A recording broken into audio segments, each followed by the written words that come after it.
Shai by Shemakakwadash. Double honors to the elders of GMS well. Peace, salutations to the late Aki in the four corners, pushing the truth with sincerity. Peace be unto you. Shalom. Shalom. I just wanted to get into touching, we say it often, but basically get into it, double honors and what that really means.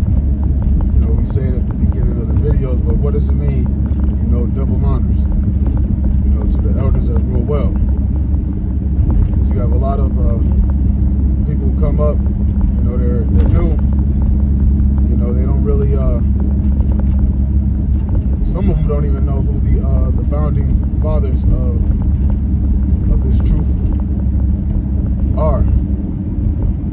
I've met people in different churches. You know, you talk to them. You know, you see fringes on them. You know, you chop it up with them for a second. They don't even know who Abba Bivens is, but they subscribe to the One West tribe chart and most of the doctrine. Don't know who you know, High Priest REI is. Don't know, you know, who the seven are. Don't know who the apostles are, GMS. And we're gonna grab that in because it's important, because it goes into order, and order is extremely important in this truth. You have to keep it, you got to maintain it, and this is 1 Timothy chapter 15, 1 Timothy chapter 5, verse, I know it's in chapter 5, verse 17. Okay, 1 Timothy 5 and 17. 1 Timothy 5 and 17, let the elders that rule well be counted worthy of double honor, especially they who labor in the word and doctrine. And so, those who labor in the word and in doctrine, who are doing the work. Now, when you think of double, what does double mean? It means twice as much. So you have, you have respect amongst your fellow peers in the church. When it comes to an elder, you're supposed to give double that amount of honor. You know, these are men who actually are over you. It's showing respect. It's showing order. It's also about, you know, basically showing that same respect also to your camp heads. You have brothers who are up and coming elders, and brothers who are rightfully elders in themselves already, who are not just in New York. You got elders in Chicago. These men who have been in, you know, situations that we haven't. Sometimes they've been in situations that we have been in. Sometimes they've been in situations that you may not have been in, and you can take sound wisdom and sound advice from them. So you see a brother like that that's an elder, you know, you're supposed to give him, you know, twice as much honor. The priesthood, you know, we're all priests now. We're no longer priests. You know, we're all priests under Yahweh Shai. But priests, they had a garment, a royal garment that would indicate, okay, these are priests. This is a high priest. And because of that, you know, to give them even more reverence. So now we don't have an actual priesthood with actual priests, you know, actually a Levitical priest, shall I say, walking around. But it's the same concept. You give them twice as much honor. Give them respect. You don't just treat them, you know, any kind of way, you know, and you esteem, you know, the wisdom, knowledge, and understanding, you know, of their teachings, you know, what they say to you. You know, and not with eye service as eye pleasers, as the scriptures say, you know, when they're just around. You know, which you could read about many instances where, you know, the Apostle Paul, you know, will write into churches. You know, one in particular that I'm thinking about is the one where he says that that is basically his speech is mighty in writing, but when you see him, in person, that he's weak and contemptible, or something along the lines of that.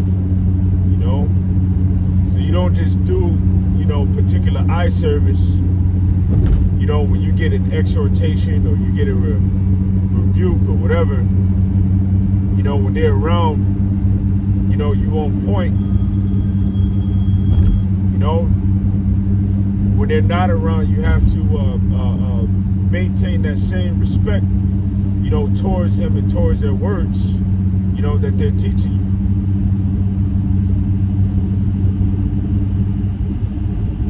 This is Acts 23,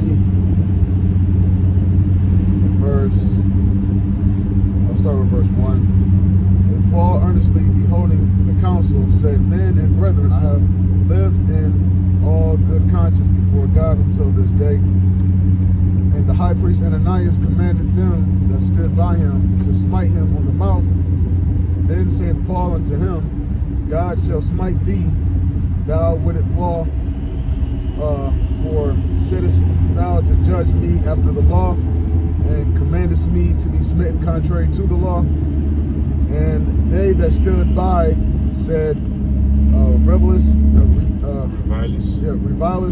thou God's high priest? Then Paul said, I was not, brethren, that he was the high priest, for it is written, Thou shalt not speak evil of the ruler of thy people. God. And if I'm not mistaken, that's in the book of Deuteronomy. If you can grab that law, it says, revile not the judges. And then when you go into that word judges, the same word is used in Psalms 82, and I believe verse 6. This is Exodus 22 and 28. And Salakia, the word there is God, not judges. But however, when you go into the word for God, it's the same word that's used in Psalms 82 and 6, which is speaking about the judges, the rulers of the people. You're supposed to esteem them with reverence. The word reverence, goes into fear, but then it also goes into respect. This is Exodus 22 and 28. Thou shalt not revile the gods, nor curse the ruler of thy people. See?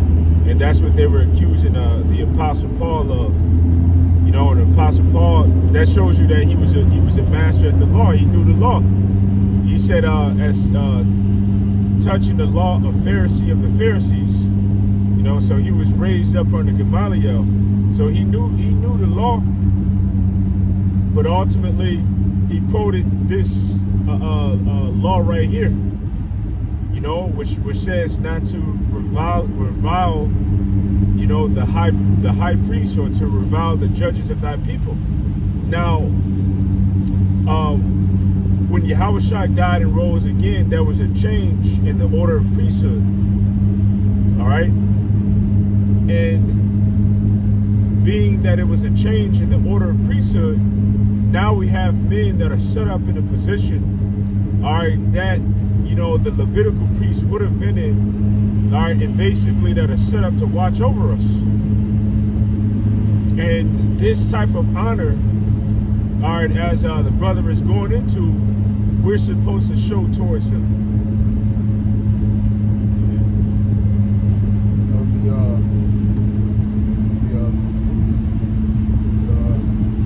The thing about this ministry is there's somebody that's over you.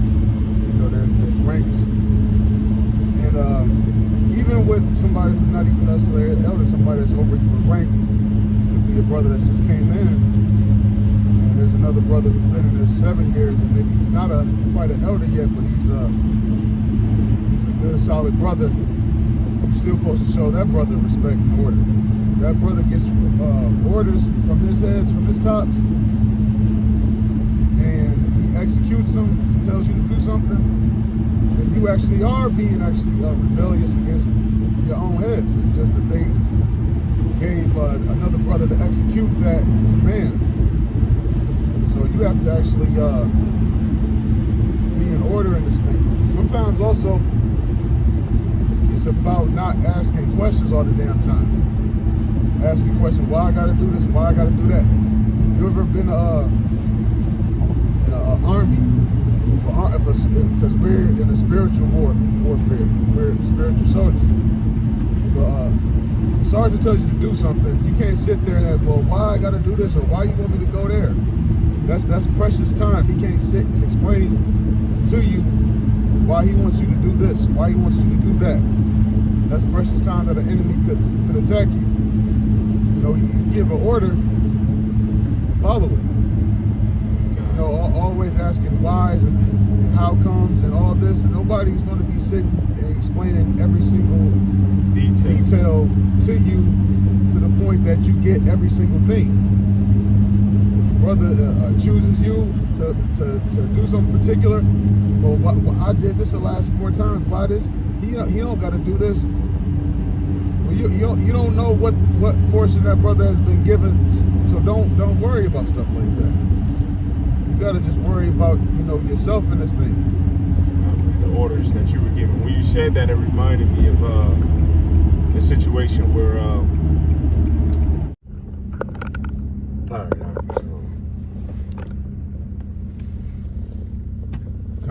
you have to make sure that you know, following orders, not asking a whole bunch of questions. You can't just be sitting there asking why and hows and the whens and stuff like that. You know, sometimes stuff can be explained, but you know, when decisions need to be made quick like that, ASAP, and nobody got time to be sitting there babysitting you, you just gotta follow, you know, commands. You know, you have examples of people, you know, doing contrary to what they were told, and things, you know, not working out for them.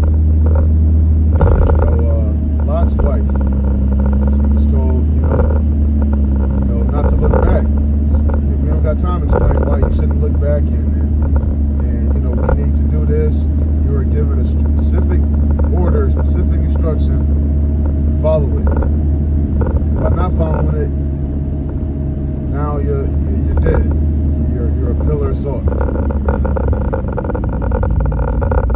Scripture says that remember Lot's wife. In a time of trouble, ain't nobody about to be arguing, you know, with somebody that got a ton of questions, you know, trying to understand, you know, every minute detail. You know, just follow the orders, you know, that you were given. You know, when the Apostle Paul sent forth Timothy and Titus, you know, they didn't hit him with a bunch of different questions of why, you know, why you want me to go to Ephesus and set over, you know, elders, you know, that are worthy. You know, they just went and they followed, you know, the instructions, you know, and that's a part of being a good soldier, because ultimately in doing so, when you're showing the proper respect, you know, and the honor, you know, unto the men that Yahushua set up, you're showing respect and honor unto Yahushua. The scriptures say that no man, you know, that's fighting the warfare entangling himself with the affairs of this world, that he may please him, which have chosen him to be a soldier. You know, so Yahushua, you know, if you were thinking of it in military terms, Yahushua would be, you know, the captain, you know, or, you know, the general. All right, and just as there is a ranking system that falls, you know, under the general, the same thing is how it is within this ministry, you know, of this church. You know, so there are men that are set in place. All right, and when you have something that is set in place, you know, if you have a structure and order, it runs smoothly. Especially when you have those that are obedient into it. You know, you can't be a bunch of insubordinates.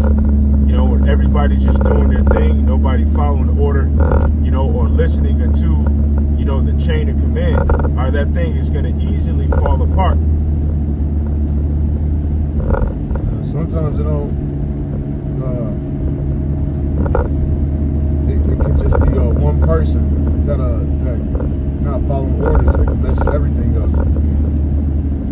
You think, what does the scripture say? One sinner destroys much, or something along the lines of that? you think of the concept of team basketball, and you have a play that's being ran. Everybody has to be in sync. You know, one person being out of sync mess ups the entire play. You know, you have a band, you know, you got everybody, you know, playing their different instruments, you know, person playing the violin, another person playing the drums or the trumpet, and everybody, and then there's one person that's just offbeat, just not following the orchestrator, what he's telling them to do. And he's just not following orders. Everything, that one person will throw off the complete chemistry and will throw off everybody else. You know, it's you have to you can't have this concept of, well, if I don't understand it, I'm not going to do it. You know, the elders, you know, they've said many of things that I didn't understand at the time, but hey, I won't do it. You know, and then after a while, without even asking questions, you understand, okay, now I see why the elders were saying don't go to the clubs. Now I see why the elders said no Facebook. Now I see why the elders said no this, no that. You know, I understand, you know why the apostles, you know, don't want brothers doing certain particular things. And you just follow it. You know, it's not a whole bunch of ifs, ands, buts, and questions and stuff like that. You know, there's times where you're gonna be in situations where you're not gonna understand, and it might not be up for you to understand it. Do you think the lowest person in the army, if they're told to go somewhere in a battle, that they understand, you know, everything that's going on? You can't. You know you have your, but you still have, you know, the elders that they speak. That's why scripture says mention up the discourse of the elders. You know, because basically they're well learned, and so you don't want to. And experienced. God. You know, they've been through it already. You know, much more than you have. You know, so why learn something the hard way when you have the opportunity to learn it the easy way? You know, why go through and all these suffer all these trials and bring hell upon yourself when you could just simply just take sound advice, sound wisdom? So that's why you're supposed to give double honors to your elders that rule well. And you have plenty of examples of great elders that we've been able to learn under.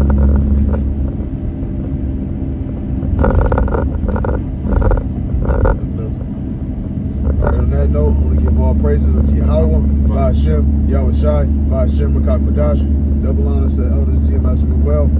Peace, salutations, and shalom.